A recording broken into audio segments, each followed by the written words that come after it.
Hello, welcome back to Actual Play Deathmatch Island Phase 2.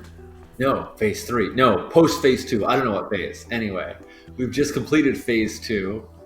The prisoner counts have. Sorry, not the prisoner counts. The contestant counts have gone way down. And instead of following the uh, the instructions to go to our designated pickup spots, we're heading to the VIP landing area, a redacted location. Yeah, breaking the rules already. Fun fact, this is the first time this has happened in my experience. Usually by the end of phase 2, you're just desperate to get back to the boat, have a rest. But I love it. All right. So I think with the reputation we got, and in particular because we know there's a VIP landing area, it's too good. It's too good not to do. okay, just warning you now, as you'll find out, breaking the rules is a tough one. But let's roll the dice and we'll get a target number first. Not bad, not bad. So it's a 10 and it's dangerous, which means you'll take injuries if you fail rather than fatigue. So before we describe what happens, I guess who's going to be a main contestant here and who's playing a supporting role? Is this a redacted challenge? This is a redacted challenge. Yep. What's the nature of it? I don't know what we're kind of getting into. Sure. Yeah. Sorry, I should have stated what the obstacle is. So you are facing production. As soon as you go to break the rules here, production is going to try and stop you. The traits that have been brought into play, production is merciless, and they have hidden snipers and subliminal programming triggers. They have other tools in their toolkit, but that's what they're bringing to bear here. So they are going to try and deter you from driving across the island to go find these tunnels. So who's up? Well, I was the one who led us into this mess. So Calvin Judge Summers will compete in this contest. I'll support someone. Yeah.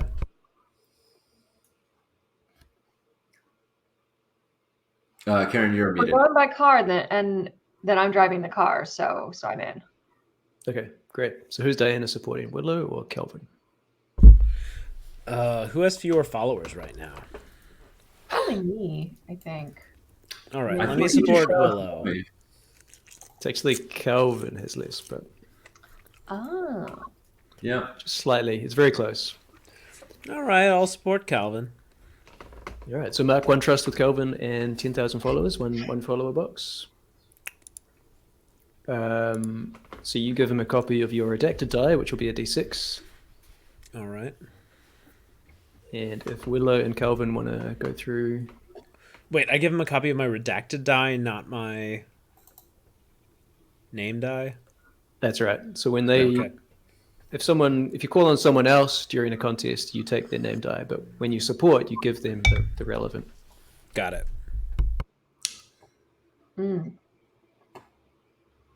Yeah. All right. So we're doing a redacted challenge. We can use redacted acquisitions. Redacted acquisitions. That's right. Yep. And you can bring in another capability if you want. Just spend a fatigue or an injury if that's what you want to do. If you're down to injuries, you can spend the injury and then have someone block the harm immediately. That's what I want to do. Thank you. Yes, I forgot that was an option. Willow, I'm spending a bond with you to block my injury here. You don't take any injury, but we can describe how you keep me from getting hurt. Sure. Okay, cool. Then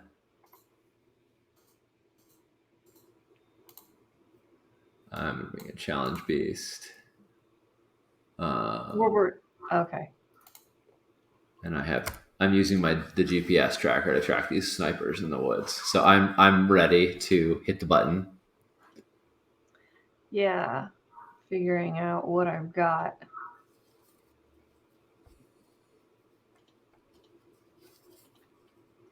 Just so you have a bit of flavor to color your narration, the incident response units these orange like VW vans that say "Keep Calm" on the side in massive letters, and the snipers and whatnot are all wearing sort of like hazmat suits, like gas masks, and Hmm. all red, orange, like Deathmatch Island colors. But yeah, it's a bit of color. What are you going to say, Karen? I'm just trying to think about what I'm putting in. I'm going to spend a trust with Calvin. Great. Awesome. So that would be a D6. Yeah, and I got to keep using this car until I can't use the car anymore. It's too cool not to. All right, I'm ready to roll. Sean, how about you? Yeah, I'm ready to go. Okay, Right, do go. it. To the second roll. Oh, there we go. Oh, my Second. Hey, very nice. Wow. Okay, so you both now roll a D6. Roll your name die. You're both D6, and whoever gets highest is the better.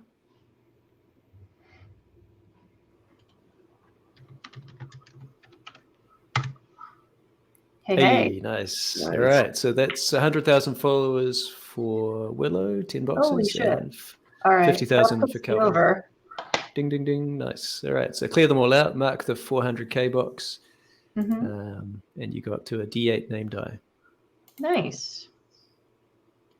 Okay, and I'm over a few. 1, 2, 3, 4. Yeah, it's an interesting wrinkle that you still get followers and stuff from breaking the rules, but I guess viewers love that shit. Viewers love it when you break kayfabe. Exactly. Yeah. When someone like walks off the set and you see all like the production team and the cameras and Yeah, stuff. we are jumping the fence. Yeah. In the in a bachelor sense. 100%. Great. Okay, why don't we start with Kelvin, since technically you just pipped in a little bit lower there. Yeah. So we're blazing along in the car, and Calvin is using the GPS tracker, which maybe the production didn't realize also tracks at least some of, maybe not everybody in production, but at least these guys in vans and snipers and whatnot are visible as well. And so Calvin's sort of like in shotgun, like holding it up and letting Willow know where they're coming. And at one point, we're driving along this dirt road, and like a van just that I'm like, shit, they're right on us, and a van just like careens out and smashes into the Hyundai, and No, like my pushing bunny. we're like pushing the like each other. There's like it's like a single lane dirt road, and we're both riding on like kind of either sides of it. And Calvin at one point, Calvin, they're on our right, so they're like right against my side.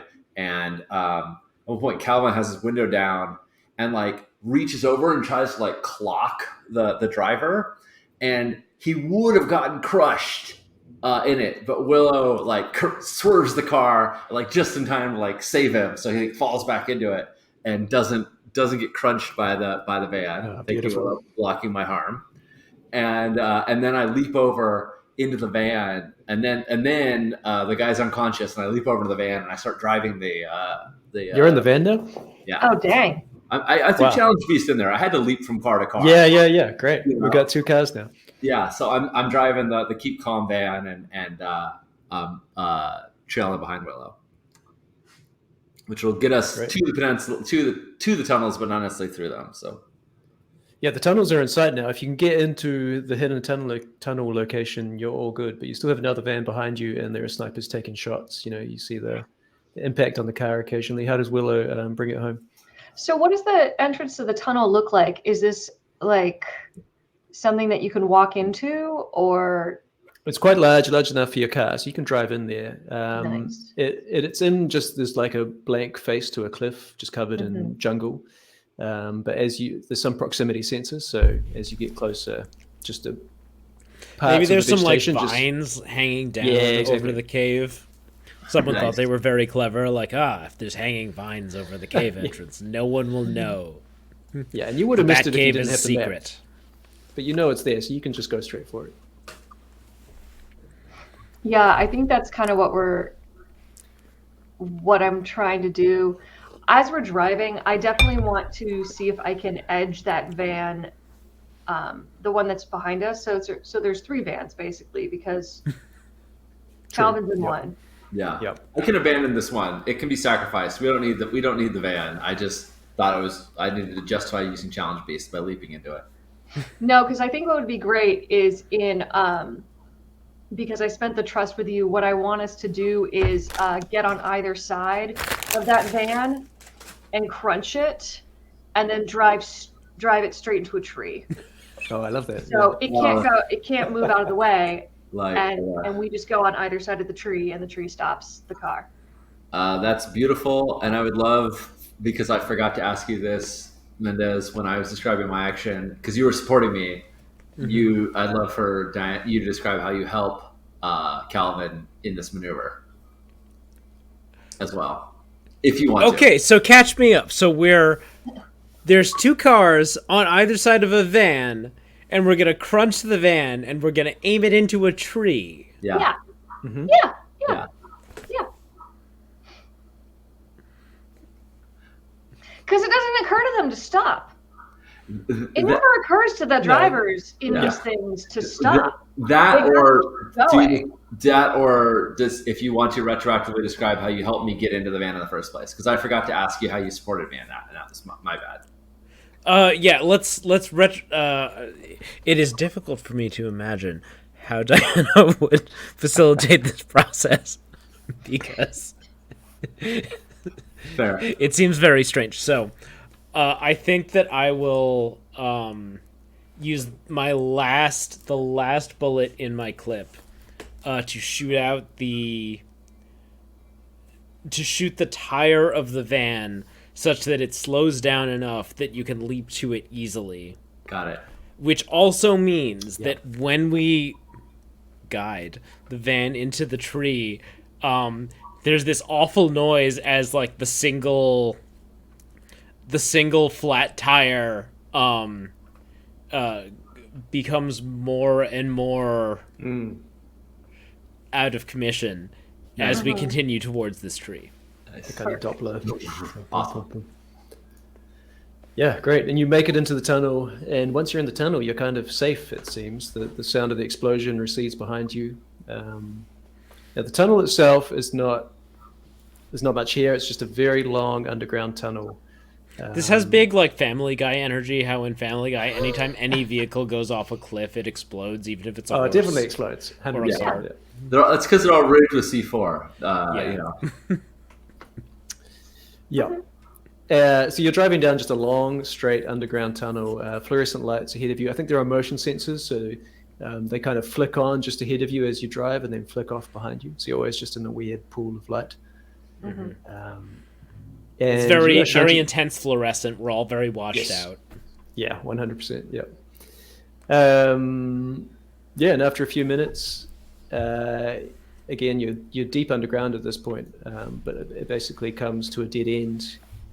There is a place to park and a small sort of what's like an underground version of a landing area. You know, like a little step-up concrete thing with a door to the side of the road, if you like. And at this point, I mean, you're in there. You're in the VIP landing area. You open the door,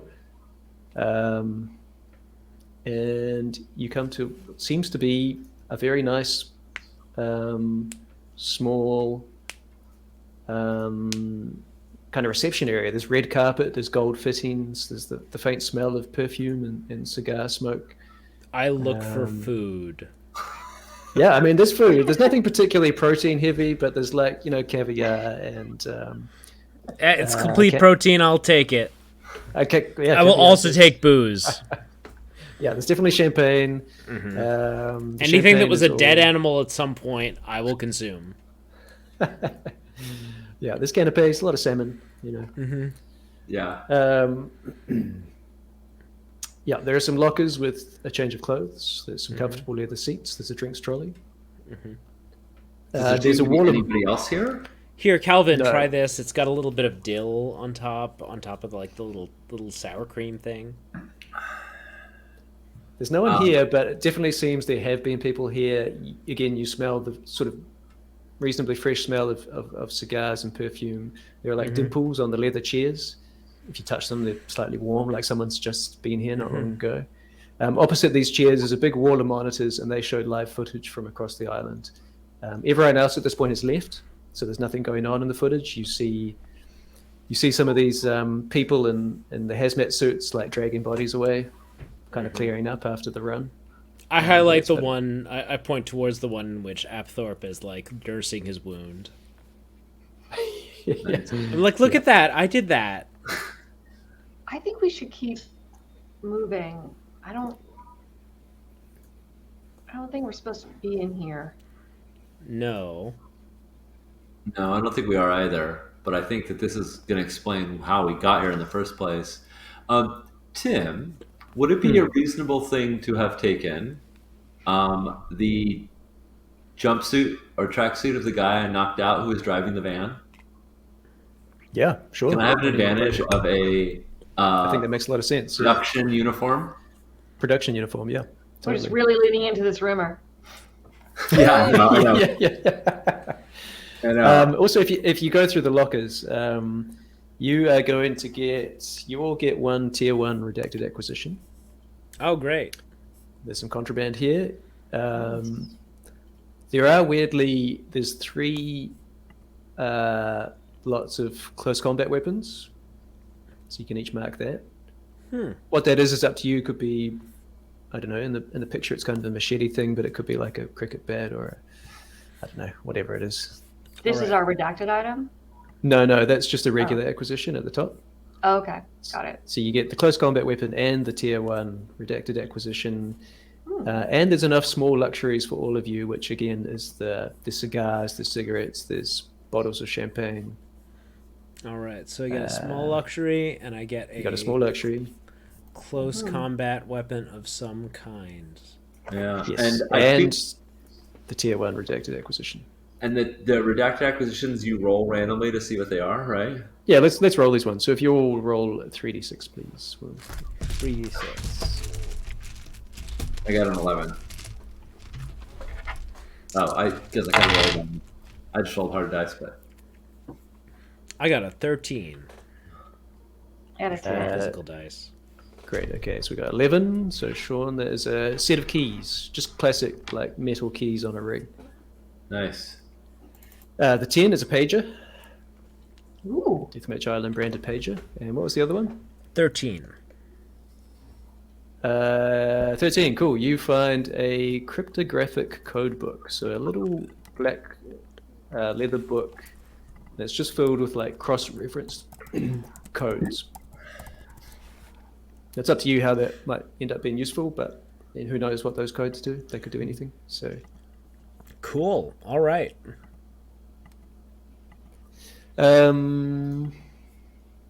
Yeah, I mean, the other thing you find is that parked outside this little VIP landing area was a golf cart, but you've already got a car, so.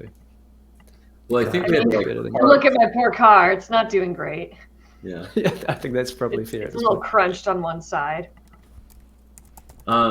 Is there any sense of, like you said, it sounded like they had kind of just cleared out of here.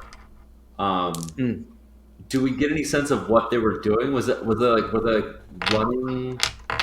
Was there like enough staff here? Was there like enough chairs here where people could have like been doing the production of the show? Like, No, it doesn't strike you as like a production center. okay, It seems more like a place for people to watch what's going on. got it. More like a private viewing area is how I would describe it. Would we recognize the scent of this perfume again if we heard it, if we smelled it later? Is it distinct 100%. enough? It's quite very, very distinctive. Slightly unpleasant, really. Perfume. Sort of intentionally unpleasant. Why would you come to the island to watch if you're not working here? Like, if you're a VIP, like, come to Deathmatch Island. It's I like mean, you could ringside just watch seat. it from the safety of your volcano head-shaped base, right? I've seen this before. It's people like the feeling of membership, the feeling of belonging, the feeling that I was there in the, room where it happened. The island where everyone died. Mm-hmm. That Hamilton reference just falls and stays there. You also, I should mention, find you find a side room that just contains a towering pile of cardboard storage boxes, and the disintegrating paper inside shows audience figures for Deathmatch Island. But they date back to at least 1892, which is weird because audience figures weren't a thing back then. And most of the numbers are inscrutable. They don't make any sense. But what you make of this long term, you can all increase your redacted die one size as you. This has given you some insight that might make sense later into what Deathmatch Island is about, and will make it easier for you to break the rules in future. Wow. Fascinating. Yeah. I think Calvin is really he's not an academic. He can't piece these things together, but he wants to be able to. It's very clear. He's looking at these papers, hoping that like something will make sense out of it. He asks Diana, like, can I see that code book you got to like see if he can decipher anything? But it's clearly beyond him. You're welcome to try and make sense of it, but I wasn't a math person, so yeah. And he's like trying to understand. Like he's like, oh, the answers have got to be here, but either they're not there, or he's not smart enough, or doesn't have enough pieces to put them together. But like it's like he's really trying to understand what's. My choice of a Westworld actor is feeling more and more topical with every passing. Yeah, exactly. Yeah. Now, I think at this point there is no boat at the VIP landing area, but you have access to these tunnels, and you can make it back to your boat reasonably easily at this point, I think. Okay. Mm-hmm. Yeah, I think we're gonna. Yeah. All right. Well, this was a bust. Like, Calvin's clearly defeated, even though he succeeded, because he's like, they got away. We didn't get any answers. Fine. No, that was a good idea, Calvin. We totally understand better how, I don't know, what it looks like when a van hits a tree. I wanted to know what they were doing back here. And he like sniffs again. Nothing, though. That's the thing. They were doing nothing. They were watching us and eating salmon with little bits of caviar on top. The caviar is really good, though. It is really good. Keeps It's very salty. I think when you first offered it to him, he kind of sniffed it and looked a little surprised, like unfamiliar. I don't think Calvin's ever eaten caviar before, but like absolutely wolfs it down because he's starving. We haven't eaten it fucking all day, and it's good. It's complete protein and it's salt. Where else are we going to get that here? All right.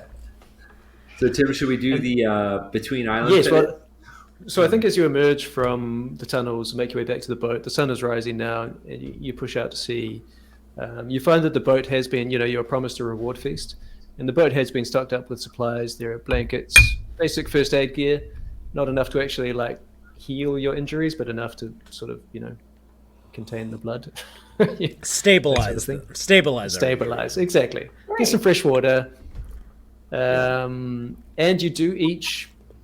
So unbeknownst to you, production knows what your favorite meal is. We have your favorite meal here, but it's like a sad version. So I'm curious what each competitor's favorite meal is and what the sort of sad version of that looks like, whether it's in a can or a paste or it's just, whatever is slightly depressing about this meal. Yeah. Let's see. Let's show the. Willow's favorite thing is a blooming onion. Oh, nice. And this is not it. Diana's is a depressingly non-spicy jollof rice. No.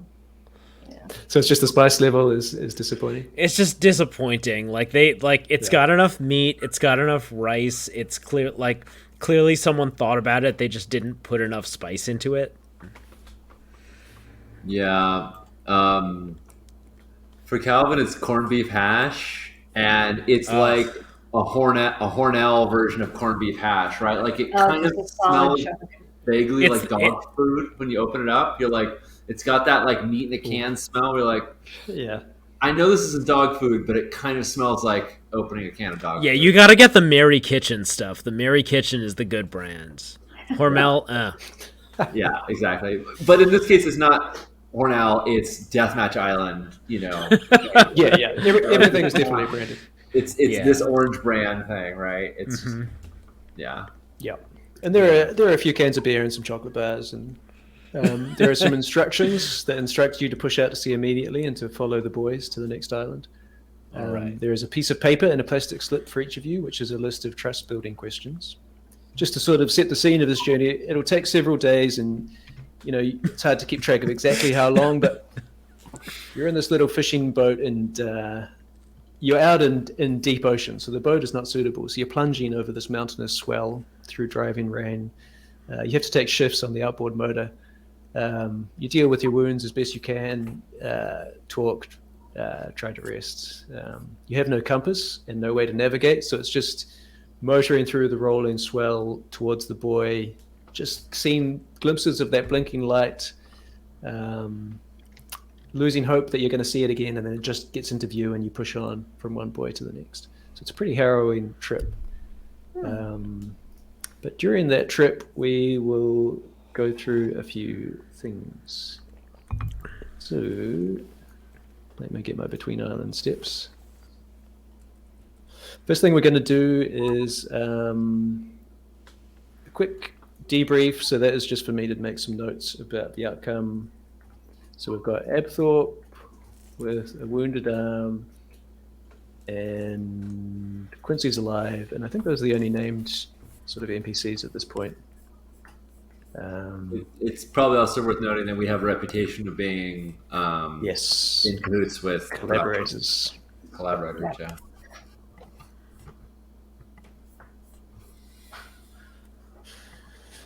Yeah, that's great. So next thing we're going to do is theory crafting. This could be what your character thinks or what you think as a player, but either way, you've got a few days of downtime after this intense experience, and so going in turns, each of you are going to choose a theory type and describe the theory about what's really going on with Deathmatch Island. And one thing you saw on the previous island, Island 1 in this case, that reinforces that theory. It's kind of like virtues in Agon, where you point to something someone did and say this represents that virtue. In this case, you're going to point to something on the island and say this backs up my theory or my character's theory.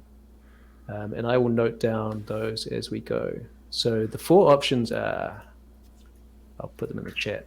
One is a political project. That's any theory that points towards Deathmatch Island being a secret government conspiracy, which could be some kind of military program or like an intelligence agency scheme or some sort of Illuminati type thing.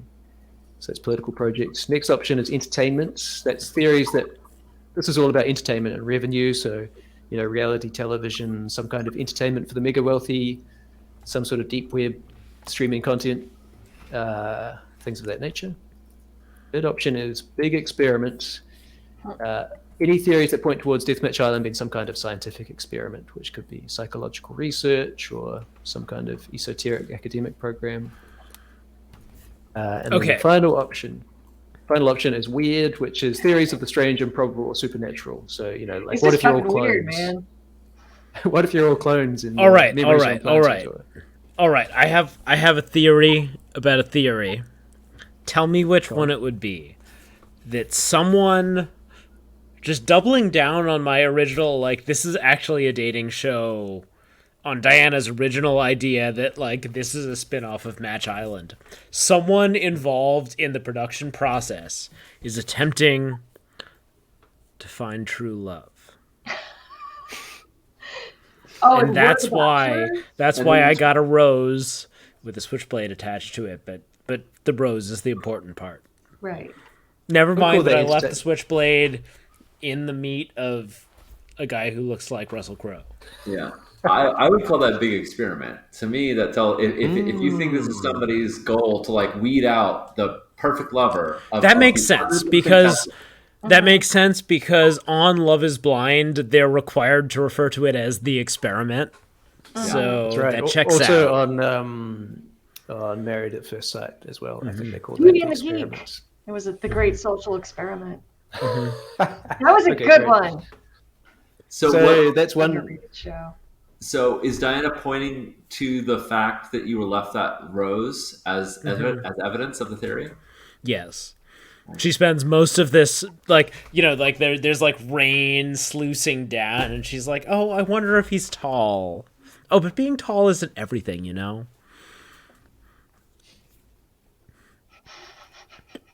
Great. Yeah.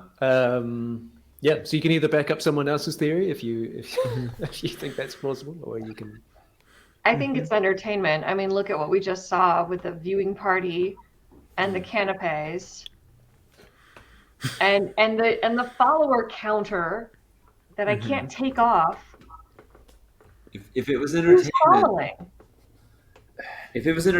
how could it have gone back that long? I think this is some sort of Oh, right. Entertainment didn't exist until the 50s. well, but there wasn't TV shows in 1850. I mean, were they? Maybe it's entertainment, but that scar that and like he shows the But part. that's why they have the VIP section, because because before that they couldn't televise it, so they had to bring people here to watch people play the most dangerous game. Yeah. Maybe, but I think there's I think this is some sort of training program. Look at both of your backgrounds. You both have some sort of military experience, either working with vets or your own personal military experience. We saw a police officer. I think that they're rounding up people with some sort of previous combat or military experience, and they are I think seeing if they I don't can. have combat experience. What's your experience? I don't know, but I don't remember much either. Well, But I just was weirded out by seeing some. I thought I got this guard just working on a machine, but now I can't remember what kind of machine it was. And there was that other guy in the bunk that had the same one.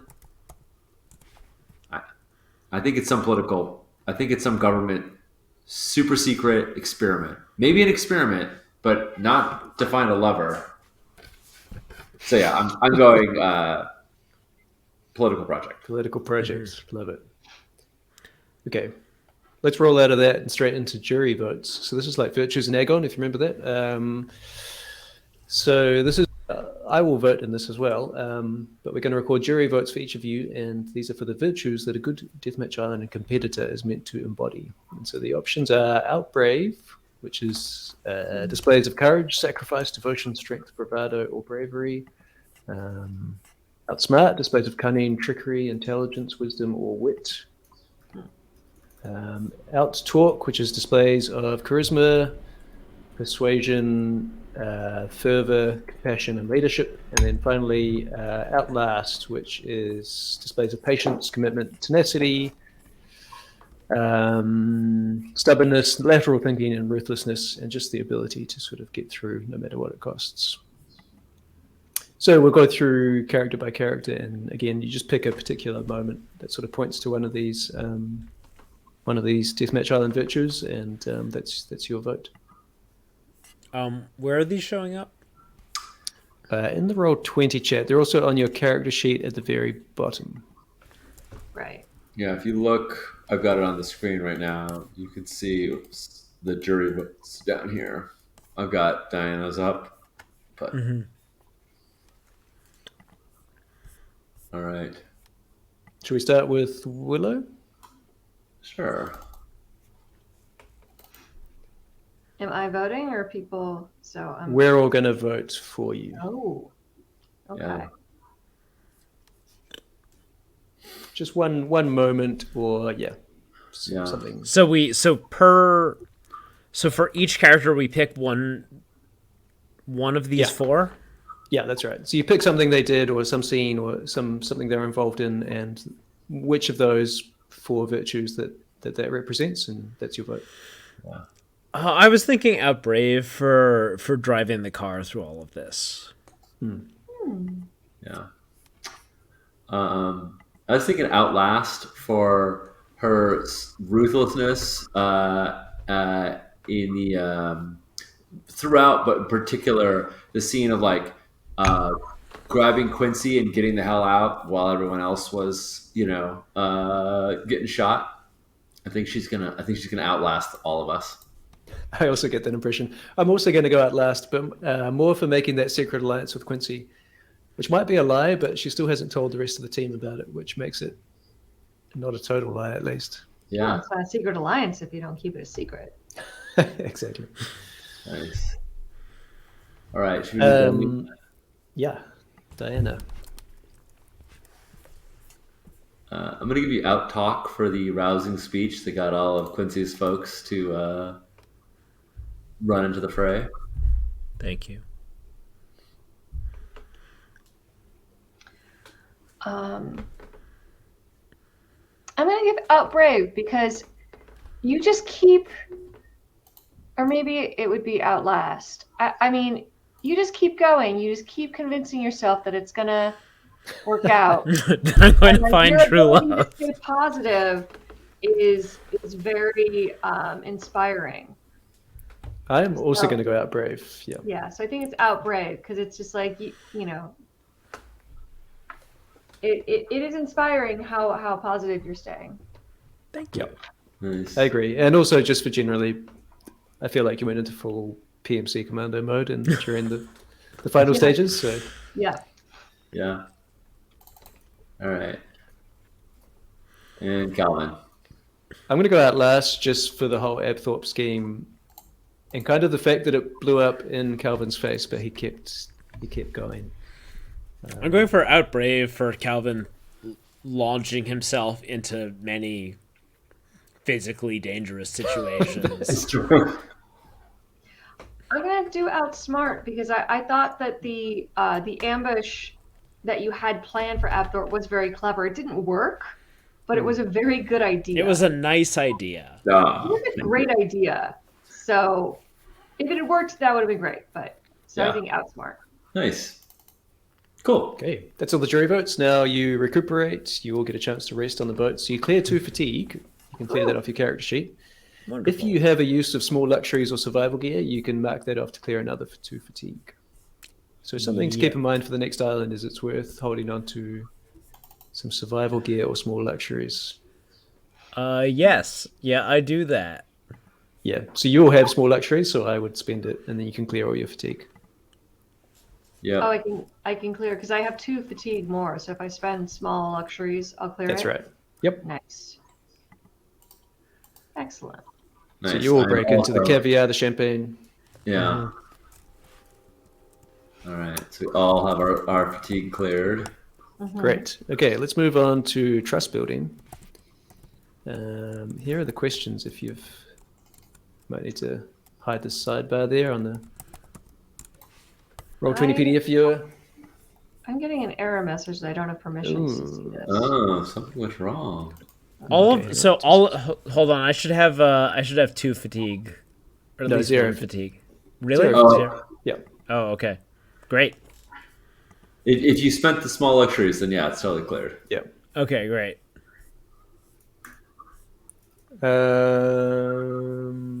Maybe I can send you this through. Do you want to close that, Sean, and try re-opening it? I just made you, gave you more permissions. Give me the power. No, Hey, oh, no, I thought that was going to work. still didn't like it. You could share your screen if you'd like, and we can put that up instead. Or I'll just chuck a screenshot on the table. Give me 2 seconds to screenshot Yeah. this. in the meantime, we'll just sit here and go, hey. We'll just dance. I like the island theories a lot. I think it's cool for us to all be going. It's got to be this. No, it's got to be that. I'm curious as to whether or not how that materializes, but I sort of like the idea that part of the game might continue across multiple runs of the game. Like you might return to the island to find out more about what's going on. You don't really resolve that. What's all happening at the end of a season. That is definitely the intention, and also it's kind of fun because it depends. Where did I put these trust building questions? It depends. Like there's a whole bunch of nodes, you're only going to see a small fraction, and depending on which ones you go to, you're going to get a very different experience. So the theories tend to be totally different each time, depending on where you went and what you saw. What breed of dog would you be? He's just breaking into the icebreakers. I already answered this. Did we already answer that one? I did already well, answered but- this. Other people did not. We get some more answers. Okay, this is almost uploaded. So what we're going to do I is... have hypotheses about what breed of dog everybody else would be.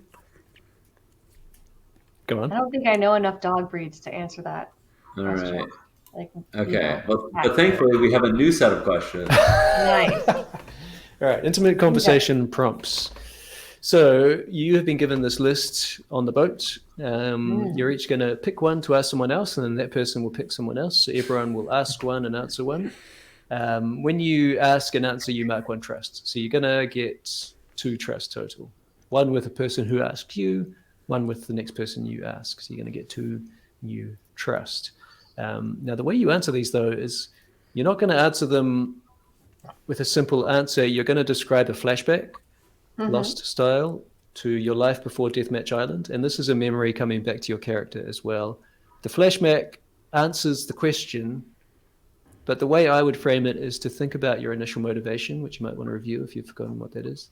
And this flashback is a chance to sort of, through the lens of that initial question, kind of start to hint at like, why do you have that initial motivation?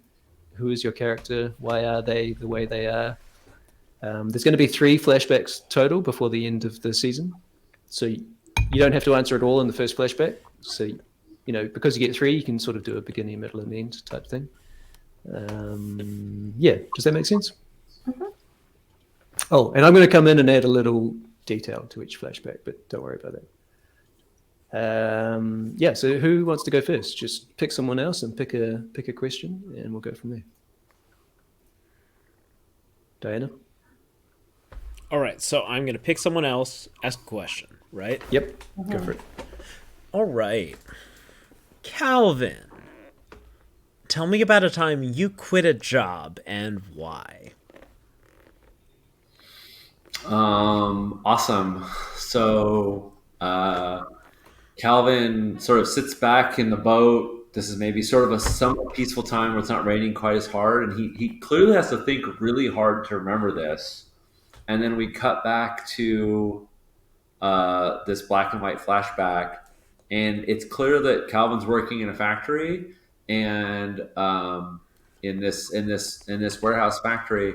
And there's a lot of shouting. There's like a union leader trying to like organize workers and a bunch of people shouting at the union leader being like, this isn't what we signed up for, this isn't what we wanted. And a bunch of people are kind of like throwing down their gloves, and you can see like a bunch of people have this same, like they're taking off their like work gloves, and you can see a bunch of people have the same scar that Calvin does or some sort of similar version of it. And it's very clear that like this union organizing that was supposed to make our lives better, like the organizer sold out, and like it's basically breaking all like the shitty news to all of us that like, oh, all the stuff that we said we were going to get, yeah, we're not getting any of that. Like I'm getting a promotion, da da da da. But like very clearly that like this person who was in an authority figure who was supposed to be representing like the people turned on us. And Calvin takes off his gloves and he throws them down. And as he's walking down this like hallway with like steam shafts and whatnot, we see like the Deathmatch Island logo on one of the steam vents over him as he's walking out. Ooh. Yeah, I love that. And I think rough, as Calvin presumably just leaves the site, he's gone. But we see that after he's gone, the owner of the factory calls the cops, and the cops show up. And stepping out from one of the squad cars is Officer Apthorpe, who arrives to Just can't get rid of him. quell the unrest. So, Calvin, do you have a question for someone else? Yeah. So Willow, tell me about a time you made a mistake. What did you learn?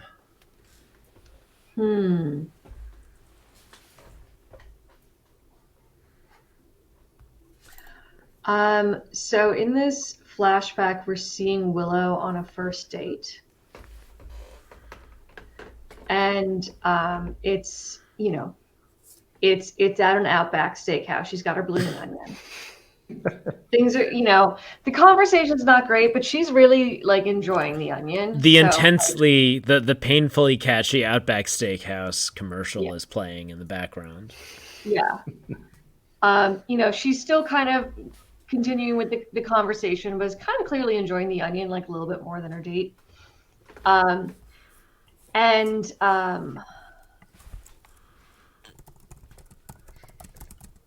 let's see, a mistake that she made. The guy's name is Brian, and he works out of Staples, and he still has his Staples like polo shirt on. Beautiful. He's going straight for work. So yeah, so this is the date is going fine. She's telling a story that she thinks is a lot funnier than he thinks it is. Like she's kind of laughing at her own story, and he's not really following, and she's trying to like explain it a little bit more. And so it's going okay. We cut to they're going to her car. He's walking her to her car, and he asks like, "Do you want to go back to my place? I could just, we're not that far, so we could walk there, and then I could like give you a lift back to your car later." And she decides, sure. When they get inside the apartment, is when she discovers that when Brian said he was into Legos, he really meant it. And it's just like every wall is a shelf. Every shelf is a Lego bed. basically. And it's a bit of a mood killer. Willow tries to play it off, and make it, still maybe have a little bit of fun on the couch. There's Legos though, and she gets one in her back and is like, I have to go. I'm so sorry. And she walks herself back to her car, and gets mugged Ooh. on the way back. So she loses her purse. It was I think it was a very quick, like, just somebody like grabbed her purse and ran. So it wasn't like a violent incident. But she finally gets to her car. It's an old car, perhaps maybe a Hyundai Pony. I don't know. I think it is. Yeah. Yeah. So she knows how to pop the lock and hotwire her own car because she's lost her keys so many times that she knows how to do this, and drives herself home, pretty pissed off because her leftovers of her onion were in her purse. Is that the mistake? Yeah. Some mugger is like opening this purse, and inside is nothing except for a bloomin' onion. And Yeah. The mug is happy about it. A bonus. Yeah. Yeah. So Score. what did she learn from that? Leftover blooming onions are never good, so it's not worth taking it. It's gonna stink up your purse. Don't go to a guy's house on a first date. And And how to hotwire your own car? yeah, and always know how to break into your own car. Yeah, nice. Yeah. Can we cut back to we were at the blinking light place and you were actually hot wiring that car that we ended up in? Oh hell yeah. Yeah. Yeah. Cool. And I think on that ride home after you hotwire your own car, the car, the magic carpet ride is definitely playing on the radio again. Yeah. 100%. For sure. Cool. So now you ask a question of Diana, I think. Is that right? Yeah. Oh, I had a good one. Tell me. Oh, and Mark Trust. Well, I can do that after, but Mark Trust, vice versa. I'm sorry? Oh, you Mark Trust. We can do it after, but you Mark Trust with the person who asked and who you ask, if that makes sense. Calvin asked. I think since we're all asking each other a question, we're all going to basically take one trust with each of you, with everyone. Cool. Oh yeah, because the three of you. Yeah, easy. Yeah. So Diana, tell me about a time you were charming. Who did you impress and how? Uh, so I think it was after I left the. It was after I left the army, and I was in a bad place, but I had a connection to someone. So my grandfather was actually involved in one of the first private military corporations.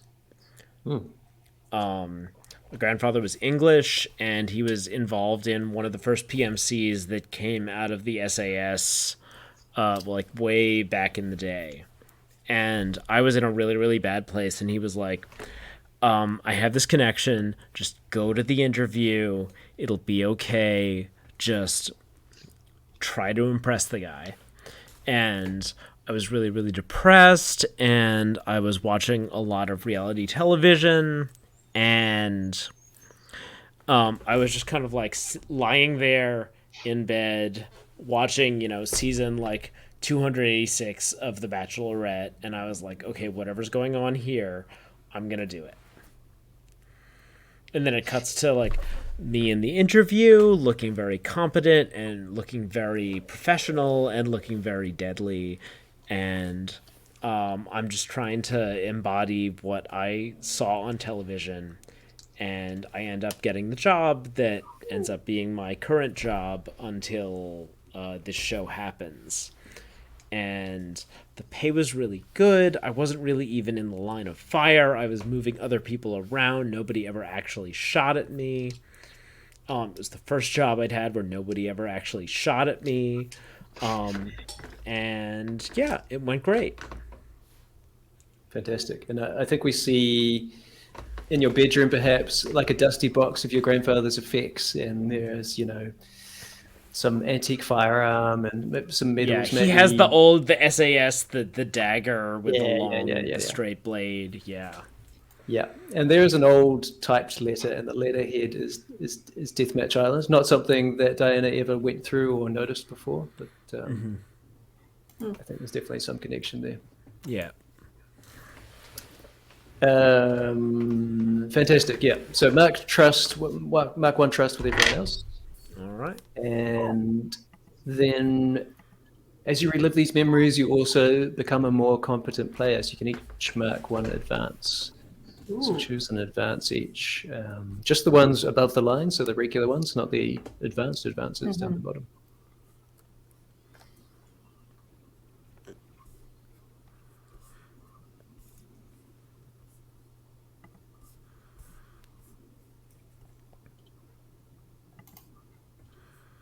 All right. Very So it says advance a D8 capability to D10.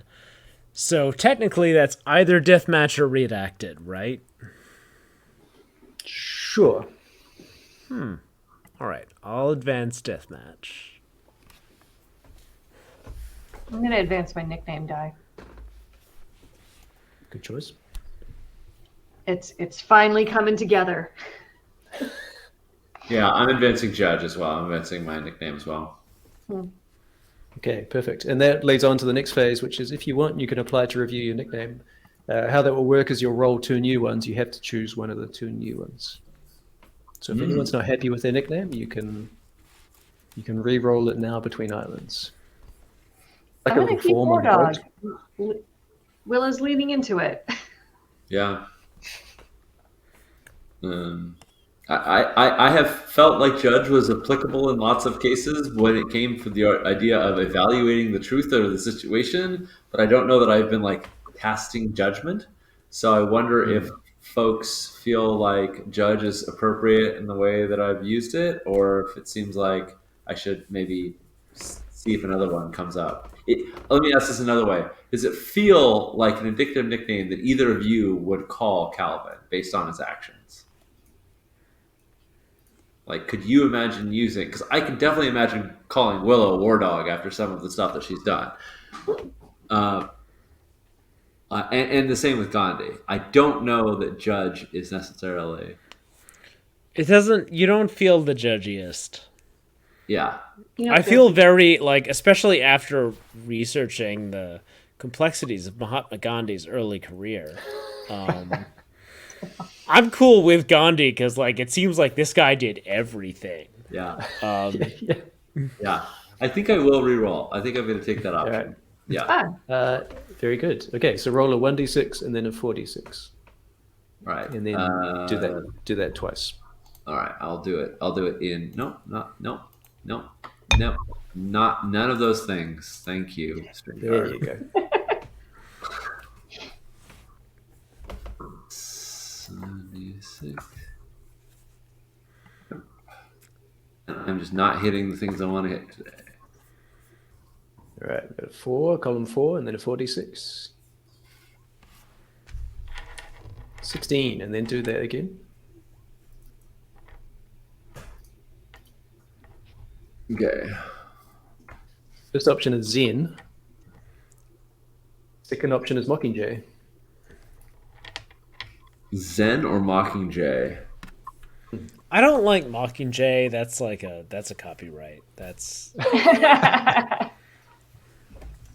All right. Zen it is. Calvin Zen Summers. Does that feel like a better fit than Judge to you? I'm not sure, but I will try and play That's it what up. we'll find out. We'll find out. the word Zen means meditation. Yeah, It interesting. refers to a sect of Buddhism founded by Bodhidharma in China. Very different to Judge, that's for sure. Yeah. Yeah. I definitely, yeah, do not feel like I've been judging people like you are right or wrong. So Yeah. I'm down with Zen. See how well I can play that up. Okay, fantastic. And with that, I think, after a few days of this, you come to Island 2. You don't have a compass. You don't know what direction you've been traveling in. But things have been getting colder, and this is a temperate to subpolar island. Oh, It's man. sort of cold and rugged. The last island was, subtropical, was a lot of jungle and vegetation. This one, from a distance, you can see it's very cold, kind of a bleak landscape of gravel. There's drifts of snow, and the island is dominated by this large volcano with smoke curling from its peak. And This is definitely the closest I've knowingly been to a volcano. I don't know about the rest of you, but that's true for me. War Dog is the leader. I think Dinah's still our leader.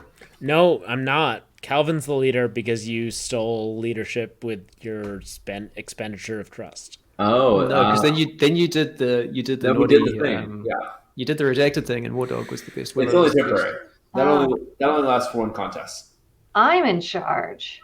Ooh. Willow's in charge, so you get to choose where to land. You can discuss if you want. Oh yeah, you're just slightly. Well, where are my landing options? Let's Yeah. So the Three three options. options on this map, yes. So we've got the water treatment facility. That is a challenge site, so it's going to be straight into a physical challenge. Oh, man. You've got the canal access gate at the north. That's just a point of interest, which means it's likely to be sort of low risk, low reward. And then far to the south of the island is the business park. That's another one of these built up areas. So quite likely to encounter other competitors, high risk, high reward.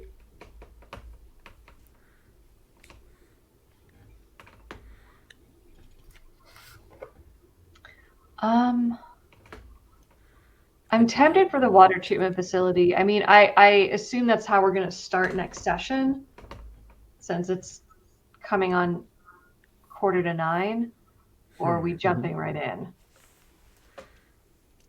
I mean, I am just going to confess I've never treated any water. I think water treatment facility sounds rad. I would be down with seeing if we can I think we could fit in one node, I reckon. fit in one encounter just to get a sense of the island. But Yeah. But yeah, let's That's all right. get that break in 15. Let's still end in 15. But I think we can. Yeah. We can Yeah. break midway through if we need to. Well, I mean, our last challenge didn't take too long. Yeah, why don't we do Famous that? last Let's words. just roll up on some violence here. Straight into is that right? Water treatment facility, straight into it? Yeah. Fantastic. Okay. So, yeah, I mean, there's a river that comes out here, and sitting astride that river as it opens to the surging sea is this sprawling facility of industrial buildings, canals, rushing water, pipes, and tubes. There's a Deathmatch Island challenge terminal on the jetty as you pull up, and that welcomes you to the island. There is another one of these hosts in the orange coveralls. This time they're still wearing the rubber mask, but this time it is Calvin's face, and they face the camera and they say, We hope you enjoyed Island 1. Island 2 is even better. Only 6 competitors will survive. Play to win. and then the terminal goes blank. So you see where the challenge terminal is directing you to, and it's directing you inside this water treatment facility. There is kind of like an entry point. This is a formal challenge. Once you move inside the tunnels, there's the roar of water, the smell of chlorine, and there's a network of low-ceilinged pools and tunnels, echoing sound, mint green tiles, a lot of pipes and taps and handrails, and rippling lights reflected off the water. Basically, the way this challenge is going to work is that at opposite ends of this like low-ceilinged aquatic maze are goal zones, and in the middle is a single green rubber ball, and you just have to grab the ball and get it to the opposing goal zone past the other team, who I'll introduce shortly. Right. So it's kind of a cross between water polo and football. Okay. Some of the hazards include slippery tiles and these brutal metal bars everywhere to fall or trip on. There's a lot of swimming involved and exhaustion. And the other team, of course, it's full contact, so they'll do whatever they can to stop you. And it's whoever gets the ball to the opposite side first wins the reward. And the other team is a group you haven't seen before, and they are wearing plum blazers and turtlenecks, not the salmon coveralls that you're all wearing. And their leader is a young-looking guy with kind of bleach blonde, sandy hair and a bit of stubble. Looks like this. They're called Beckett. Oh, he's cute. And you're up against the intruders here. They seem quite relaxed and amused, and there's something unsettling about them. They're not cute, least. sorry. Yeah, they are cute.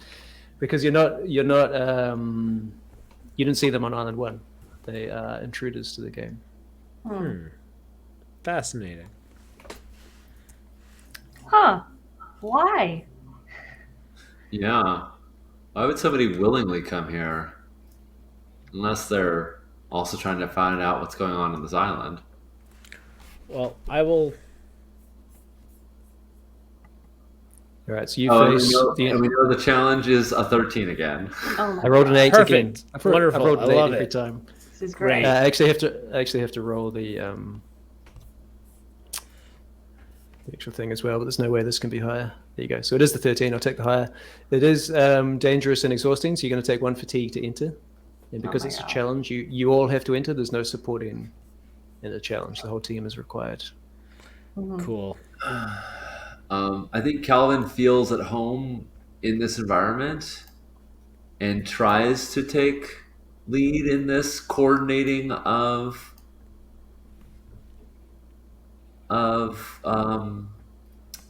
tries to take lead in this coordinating effort to try and achieve this goal. Thinks it's all about timing and just waiting, just finding the right moment, your Zen moment, if you will. So yeah, his Chiron flares, and now we see he has a new nickname on the island. And the fans at home are like, "What happened? The producers changed his nickname?" And there's some fan theories, and yeah. Fantastic. Yeah.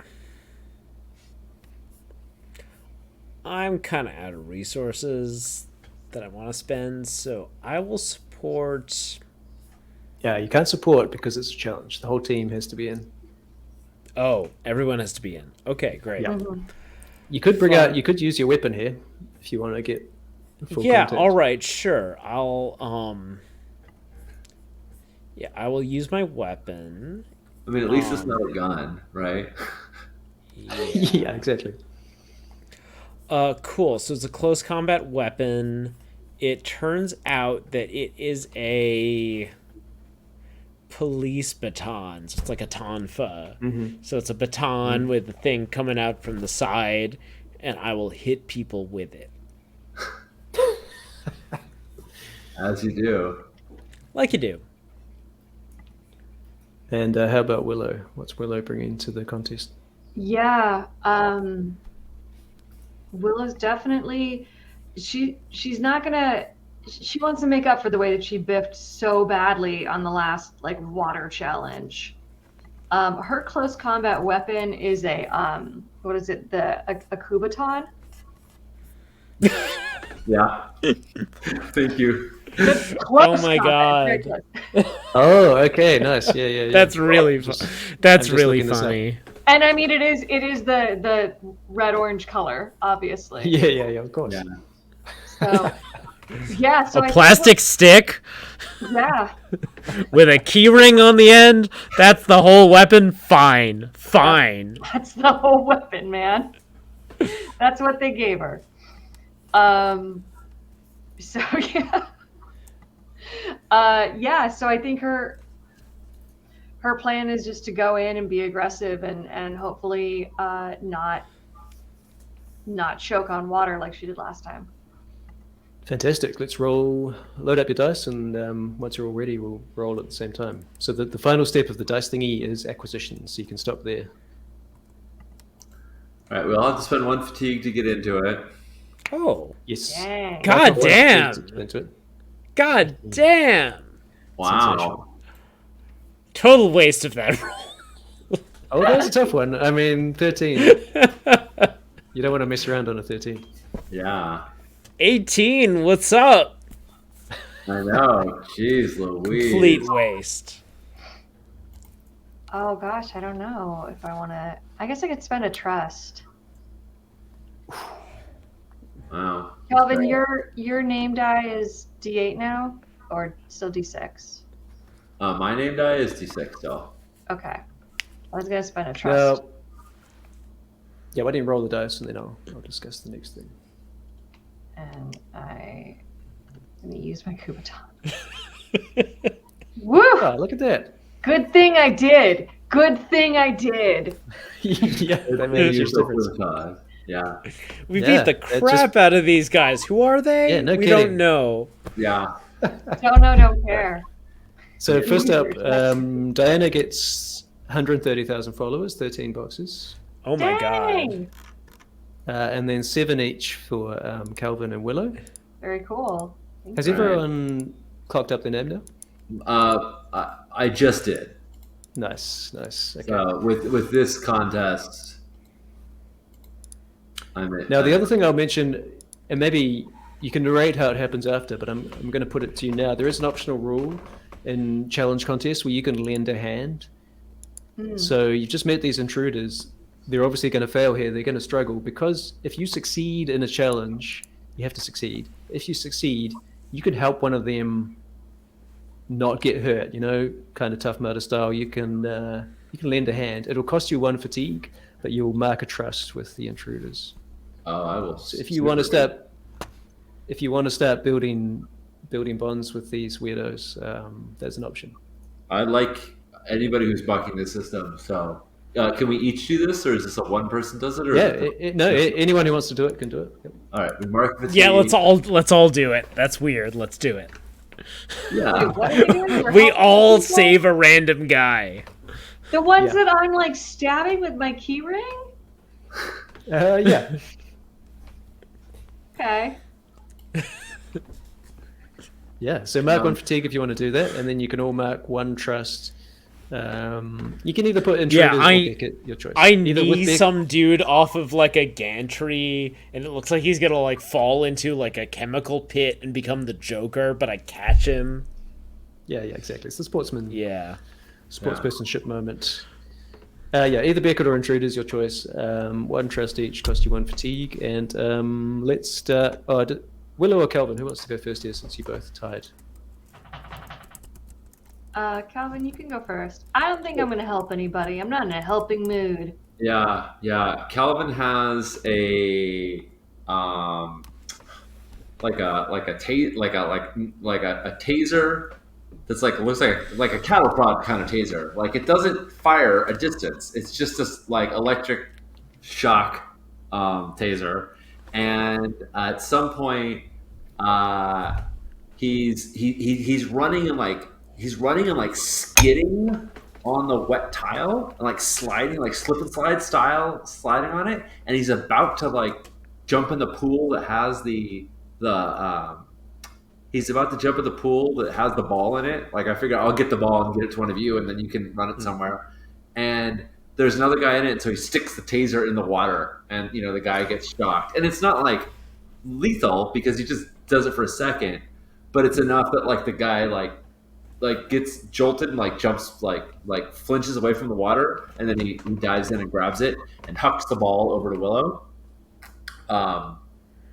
But later at some point, he checks in to make sure the guy's like okay and not like gets him out of the water to make sure that the guy's not going to drown. So that's I took a bond with Beckett. I don't think I actually helped Beckett directly, but Beckett could see that I helped one of his people to not actually drown in this fight. And then pass the green ball, like sort of slide it along the wet tile, slide roll it to Willow. Mm-hmm. Right. How does Willow take it down the pitch? I mean, she's got the ball tucked under one arm and her Kubaton in her hand, and is just kind of puts her head down and kind of barrels through. And I think I called on. I wanted to spend a trust with Calvin. Can I have him block fatigue? The fatigue I would be spending to enter the challenge? Totally. Yep. Yeah. Mm-hmm. Yeah. Because I think when we were first looking at it, or maybe Calvin, you can help me out with this. She was like, not another water challenge. I did so badly last time. Yeah. So you helped inspire her to be like, yeah, I'm gonna do it.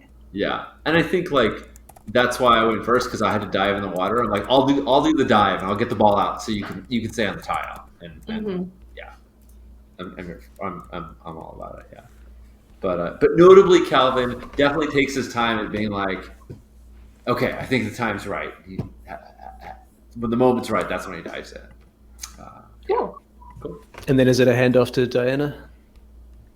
Yeah. Diana, there's like 5 intruders, including Beckett, between you and the goal zone. How does Diana seal the deal?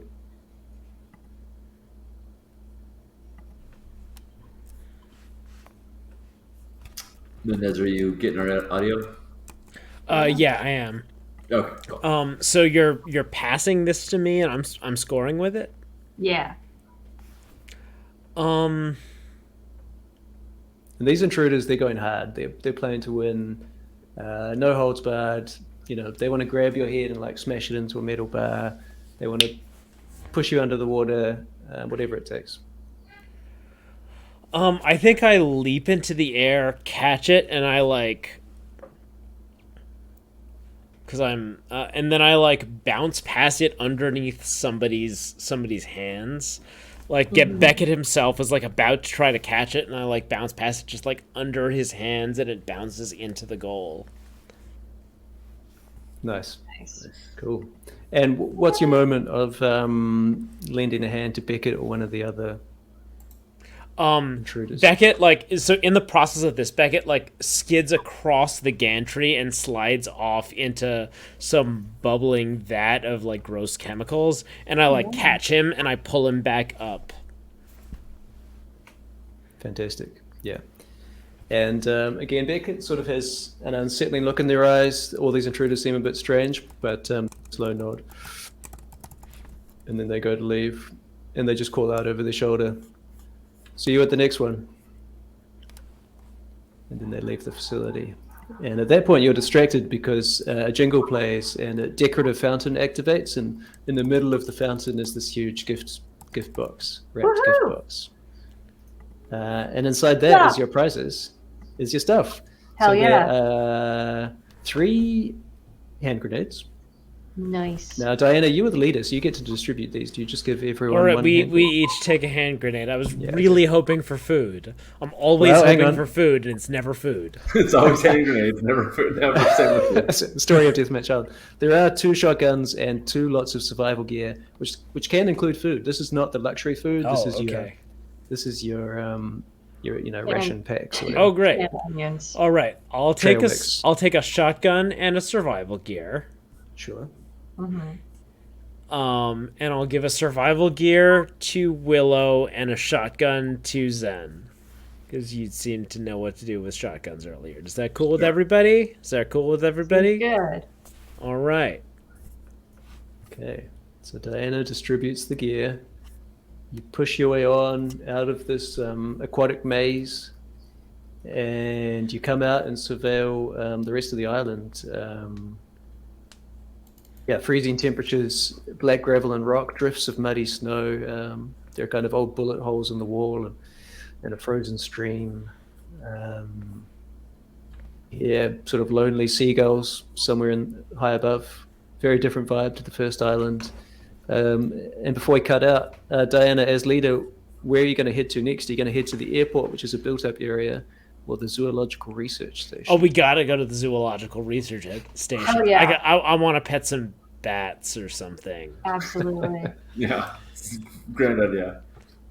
Maybe those Fantastic. cute, like the little cotton bats that look like cotton balls. Yeah, I'm sure there's nothing scary there. It's fine. No, Nothing at all. not a problem. Great. I've put a pin in that, and All right. next time we'll find out. Very Cute bats cool. or no cute bats. Yeah, awesome. Thanks everybody for hanging out with us as we navigated through Deathmatch Islands. We're on to island number 2. So next session, let's see. I think I know when it will be. It's going to be next week. Is that right? Yeah. Yeah. Oh no, are you opening up Google Calendar? It's going to slow you down.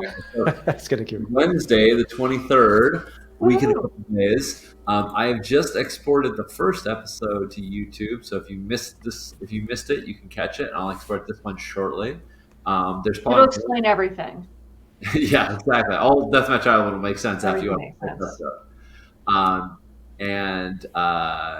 I'm jazzed to play another session of this and see what's up on Island 2. Yeah.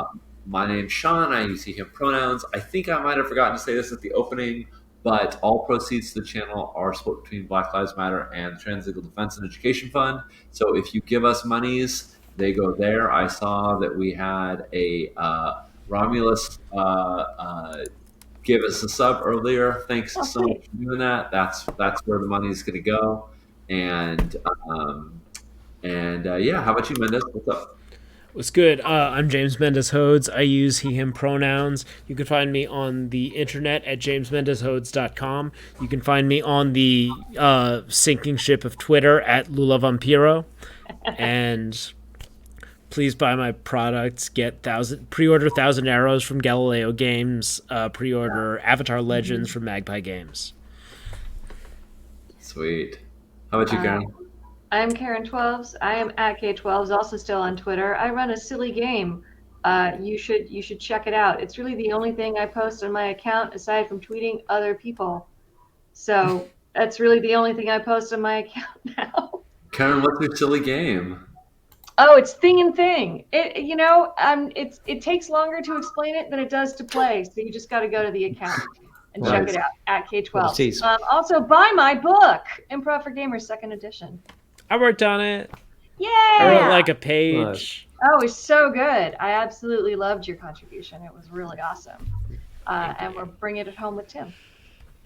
Yeah, I'm Tim Danae. You can find me on Twitter at Old Dog Games. I will continue to post about Deathmatch Island if you want to know more about that. Also on itch at olddoggames.itch.io.